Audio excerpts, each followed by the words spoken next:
សញ្ញានៃភាពចាស់ទុំគឺនៅពេលដែលបងប្អូនទាំងអស់គ្នា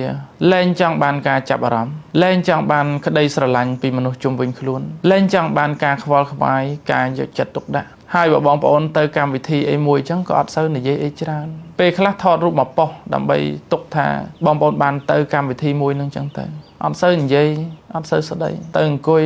ហូបអីចប់ហើយចងដៃឬក៏ចូលបន់គេហើយក៏ត្រឡប់មកវិញឬក៏ពេលខ្លះមានពេលតនេហាត់ប្រាណហើយអង្គុយមើលថ្ងៃលិចហូបបាយឲ្យអានសភៅឲ្យសមាធិស្អែកឡើងធ្វើការធម្មតានៅពេលដែលបងប្អូនចាស់ទុំបងប្អូននិយាយកាន់តែតិចតែប្រឹងធ្វើកាន់តែច្រើនវិនិច្ឆ័យអ្នកណាម្នាក់កាន់តែតិចហើយអត់សូវខ្វល់ខ្វាយចាប់អារម្មណ៍រឿងនិយាយដើមគេអត់សូវទៅនិយាយថាអ្នកនេះអាក្រក់អ្នកនោះអញ្ចេះអ្នកនេះអញ្ចោះអត់ទេ